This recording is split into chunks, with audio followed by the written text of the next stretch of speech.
What's going on, guys, and welcome back to WWE Network and Chill, where I, Graham G.S. Matthews, break down all the original content I watch on the WWE Network as well as on Vice, as today we're talking Season 1, Episode 5 of Dark Side of the Ring, entitled The Mysterious Death of Gorgeous Gino Hernandez. A very good episode here. The whole show is awesome. If you're wondering where my review of the Benoit episode is, it's because I'm waiting to review that one until after I'm done with these. The Season 1 episodes. I've already reviewed the Match Made in Heaven episode, the Death of Bruiser Brody, the Last of the Von Erichs, as well as the Montreal Screwjob. So today we're talking the mysterious death of Gorgeous Gino. Every time I see Gorgeous Gino here written in my notes, I always think obviously of Gorgeous George, because, he too had a G name, and, there's not too many wrestlers that had the Gorgeous name preceding their name, but Gino Hernandez did. And I feel like, first of all, before I watch this episode, I'm sure I'm not alone here. This isn't a dumb thing to say. I had no idea who Gino Hernandez was before I watched this episode. We watched, Alexis and I, we watched all of these together. Everyone from every episode from Season 1, the Season 2 episodes we've seen so far together. Even, obviously she didn't know Bruiser Brody and, Fabulous Moolah. She's only been watching wrestling for a few years now. Even I didn't know who Gino Hernandez was, so this episode was as interesting to me was as interesting to her as it was to me, in the sense that neither of us knew really the story here. Whereas, like with the Montreal Screwjob episode, she thought that was the best episode, one of the best episodes from Season 1, because, she knew about the Montreal Screwjob, but not nearly enough as I did, So that was a real fascinating show for her. This wasn't the strongest episode, I would say, from Season 1, just because there's a lot of interesting theories as to how he died and all this other weird shit that happened after he passed away. But none of that is confirmed. A lot of it is just theories, and then it kind of ends, I hate to say on an underwhelming note, that a lot of those theories aren't even accurate. He died exactly how it looked like he died, and that he was on like a coke binge or whatever, and the guy died of drugs in the middle of his house, apartment, whatever. He wasn't murdered, he wasn't, framed or whatever. They kind of get to that, they kind of tease that a little bit, they never actually outright say it, and then it's kind of confirmed at the end of the episode, following the phone calls from people that knew Gino, spoiler alert, that he did not indeed get murdered. He was an idiot. He got, he was involved in a lot of drug trafficking. That was indeed confirmed by people that were involved in said drug trafficking. But that wasn't what cost him his life, in the sense that, he pissed someone off. And he was really paranoid before he died too. And I might as well get into it now. He was really paranoid. He wanted a gun from the booker, who was all over this episode, from WCCW. The promoter's name is David Manning, I believe. He's all over this episode. I think he was in another episode too. Maybe the Bruiser Brody one. I feel like I've seen him before. But the reason why I and a lot of people didn't really know who Gino was before I watched this episode was because he really got his fame and fortune in WCCW. And he also died really, really young, at the age of 29. He probably would have ended up in WWE at some point had he not passed away so young. But yeah, 29. That's crazy to me. I'm only 24, turning 25 in about a month or two. So that to me is really, really, really young. And he was a rising star back in the 1980s. So again, I'm not really surprised that I don't know who he is. I have to brush up on my WCW, WCCW history. But that's really where he kind of got big and became a big name. Specifically in his tag team subsequent feud with Chris Adams. So I know who Chris Adams is. A lot of people know who Chris Adams is. They feuded, or they teamed first, feuded, and, eventually after that got mixed up with drugs, and he showed signs of paranoia, like I said earlier. They get a lot of quotes, too, from his manager/neighbor, I believe, Jenny Williams. She's all over this episode as well. She tells a story about how, they were over at his house, and I thought this was someone else after he died, because they told this story from her after they revealed how he died and when he died, whatever. It was her, telling this story was really just to illustrate how paranoid he was. So he was having, this private conversation with Jenny, or Janine, I think it's Jenny, that's how you pronounce it, Jeannie.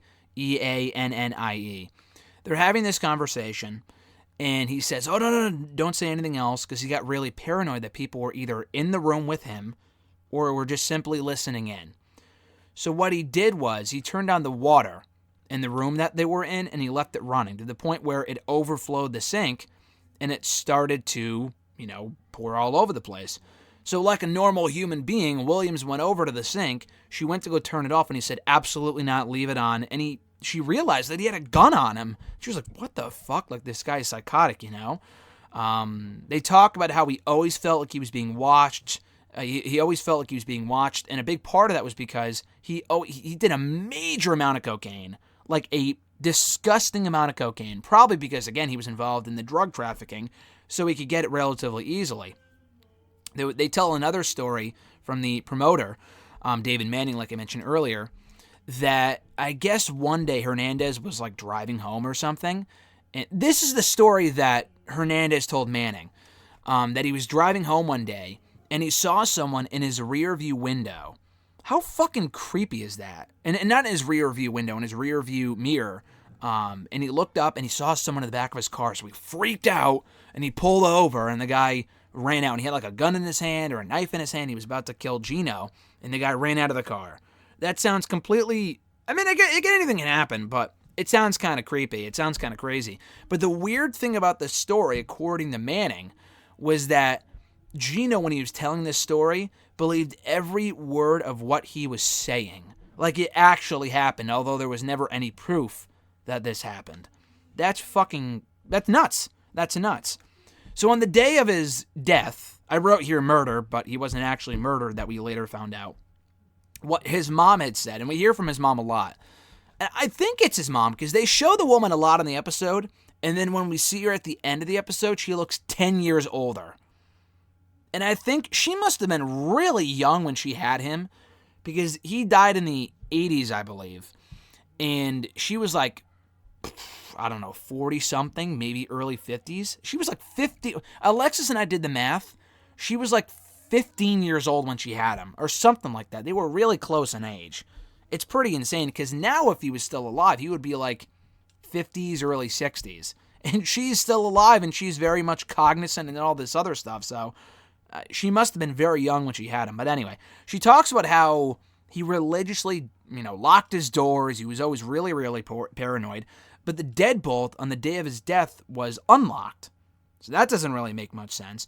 The cause of his death, they found out originally, was unknown. They didn't know what killed him. Because by the time they found the body, because I guess he never missed shows. Williams went to go check up on him. They had someone check up on him. They found his body. He had been dead by that point for like 4 or 5 days. I guess by that point, if the body had been so decomposed, they couldn't figure out what killed him. I mean, 4 or 5 days is different from a month or 2 or a year.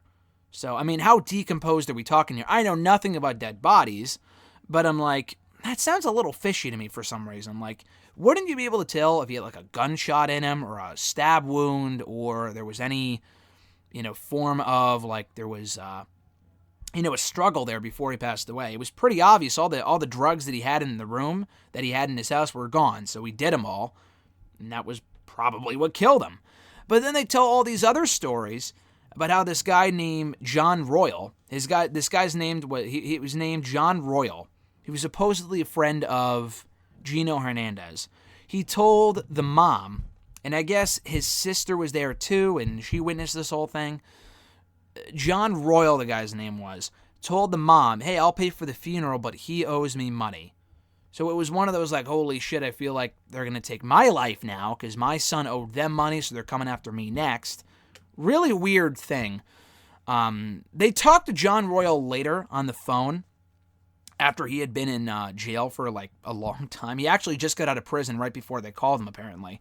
He denied that. I mean, he did confirm that he paid for the... did I say the wedding? I meant the funeral. I feel like an idiot. That he would pay for the funeral. But he does deny that he was owed money by Gino. So that was that. They had, did not have an open casket because the body was too decomposed.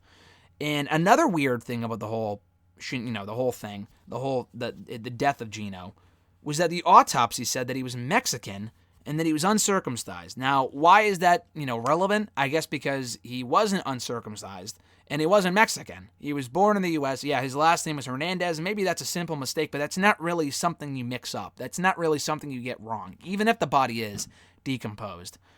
Very odd. We're then told, like I just said, that Royal was fresh getting out of prison when he was called for this show. he does confirm, like I already said, that he paid for the funeral, but that he was not owed money. They talk about, they not only talk to him, but they also talk to an associate of John Royal and Gino Hernandez, with his voice changed, so you can't tell who it is. Not that we would know who it is anyway. But I think he was in prison, or he used to be in prison, but he was involved in the whole drug trafficking scene, which is why his voice is altered. And he confirms that Gino trafficked drugs, and that was what kind of killed him, and where he got all the drugs from.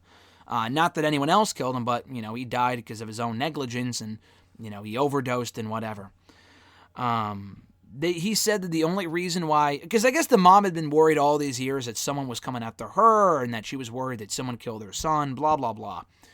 They were only concerned, both this guy on the phone and John, they were concerned for their friend, and they said that they wish they could have prevented his death. So the guy could be completely bullshitting, but that was the story he gave over the phone. The mom listens to this. She breaks down crying. She can now rest easy knowing that no one is coming after her next. So again, kind of a weird, it's a nice note to end on, but it is weird because they played up this whole conspiracy that someone was after Gino. That, not only, they did, allude to him obviously being paranoid and whatnot, and that was the whole theme of the story. But they kind of heavily tease that he may have been murdered, because they say, oh, mysterious death of gorgeous Gino. But they kind of confirm, in a way, in the end, all these years later, 30, 40 years later, that he wasn't murdered, that it was his own doing and overdosing with the drugs and whatnot. So that was a note that they ended on here. I thought it was a good episode. Again, not the best, but it was interesting. A lot of interesting perspectives from John Royal, the manager, the mom, David Manning, the promoter. We hear from a lot of different people. And again, I thought it was a good episode, but it was a little hard to follow at certain points, but still solid, still enjoyable, still well worth checking out on Vice.com. I'm ahead of Season 2, going on right now on Vice every Tuesday night. So the next Network and Chill video I do on Dark Side of the Ring will cover the Season 1 finale on the fabulous Moolah. And the Benoit episode is going to be a good one to review. It was a very depressing episode, of course, if you've seen it. I watched all of these with Alexis, but it was the Benoit episode that we were most intrigued by. Obviously, that was the best one they've done yet. And there's a lot to break down there, a lot to get into. I could definitely tell that was the one that she was most invested in. Obviously, with it being 2 hours and the nature of the story, how could, is that really much of a surprise? But she will be on for that review whenever that goes up soon. But before then, we do have the Season 1 finale of Dark Side of the Ring to break down right here on Network and Chill, covering the fabulous Moolah. So until then, guys, be sure to like this video, drop a comment, share the video, and subscribe to the channel for more content. Have a great one. I'm Graham G. Matthews, and I'll catch your ass down the road.